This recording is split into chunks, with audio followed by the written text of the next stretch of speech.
అడ్డమైన వాళ్ళు మనం ఫేమస్ చేస్తూ కాదు, ఇలాంటి రియల్ టాలెంట్, ఇలాంటి రియల్ వాళ్ళని మనం ఫేమస్ చేయాలి. అంటే నా వీడియోని పూర్తిగా చూసి 10 మంది రైతులకైతే షేర్ చేయరు. ఏం లేదన్నా, రైతు వాల్యూ ఎట్లున్నదంటే, ఇప్పుడు ఒక రైతు పంట పండించి వంకాయలు టమాటాలు మార్కెట్ కనబడి అమ్మని కూర్చుంటే ఒక ఆయన వచ్చి ఎంత కేజీ అన్నాడు. ఎంత కేజీ అంటే రైతు ఏమన్నాడు అంటే 50 రూపాయలు కేజీ అన్నాడు. ఇంకా 40 రూపాయలకి వేస్తామన్నాడు. సరేలే అని ఇంకా 40 రూపాయలు కేజీ వేసిండు.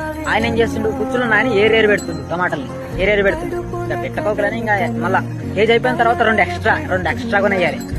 ఇంకా వేసిన తర్వాత దాన్ని కవర్ కూడా ఫ్రీ 40 రూపాయలు ఇచ్చి ఫిక్స్ రేట్ ఇయ్యారు కదా.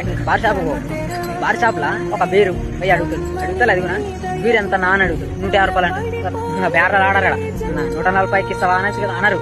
అది ఎంత ఉండదు, పైసలు గమాయిస్తారా, తీసుకో ఈ 2 బీర్లు 3 బీర్లు జీవితం. ఒక గంట ముత్తులో ఉండి దిగిపోయేదానికేమో ఇన్ని రేట్లు, మాది ఆకలి తీర్చే మా పంటలేమో 50 రూపాయలు 40 రూపాయలు. ఇదేనా అన్న నడుస్తున్నది.